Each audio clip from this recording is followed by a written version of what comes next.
எல்லாருக்கும் வணக்கம். லட்சுமி கிச்சன் வீடியோக்குள்ளே போகும்போது ஒரு விஷயம் சொல்லணும். என்ன அண்ணா எனக்கு தமிழ் வராது, தெலுங்கு தான் பேச தெரியும். இதெல்லாம் தமிழில் பேசுனா மன்னிச்சுக்கோங்க. இப்படி வந்து சமையல் பண்ண போகிறோம். வீடியோக்குள்ளே போகலாம். அம்மா இன்னைக்கு என்ன ஸ்பெஷல்? இது வந்து பொப்புலுசுன்னு சொல்லுவாங்க. தமிழில் என்ன சொல்லுவாங்க தெரியாது இன்னைக்கு. இதெல்லாம் தெரிஞ்சுன்னா கமெண்ட்ஸை சொல்லுங்கள். இது வந்து சாம்பார் பருப்பு ஒரு கப்பு, காஞ்சி மிளகா, வெந்தயம், தக்காளி, வெங்காயம். அடுப்பில் குக்கர் வச்சுட்டோம். இப்போ வந்து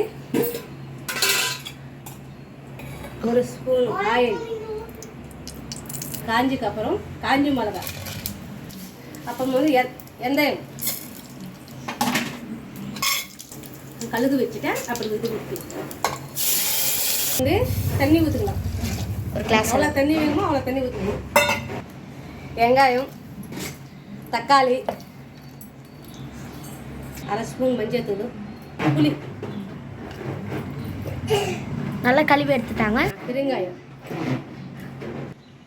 அரை ஸ்பூன் எல்லாமே போட்டாச்சு. அப்புறம் மூடி வைக்கலாம். 4 விசில் வந்தவரை மூடி வேக வைக்கலாம். 4 விசில் வந்துச்சு. திறந்து பார்க்கலாம். கல்லுப்பு இது வந்து மிக்சரில் போடக்கூடாதோ. இது வச்சுட்டு இது பண்ண நல்லா மெசைக்கணும். நல்லா சூப்பராக கடைஞ்சிட்டாங்க. இதே மாதிரி நீங்கள் ட்ரை பண்ணி பார்த்துட்டு சொல்லுங்கள். தண்ணி ஊற்றிக்கலாம். தண்ணியாக இருக்கும். நல்லா இந்த மாதிரி தண்ணி மாதிரி இருக்கணும். அப்படி தான் சாப்பாடுக்கு நல்லாயிருக்கும். கிட்ட இருக்கக்கூடாது. இப்படி தாளிக்கணும். அது கடாய் வச்சேன். அதில் வந்து 2 ஸ்பூன் ஆயில், கடுகு, அப்புறம் வெங்காயம், அப்புறம் வந்து கருவேப்பிலை நல்லா கழுவி போடுறோம். இதில் போட்டுக்கலாம்.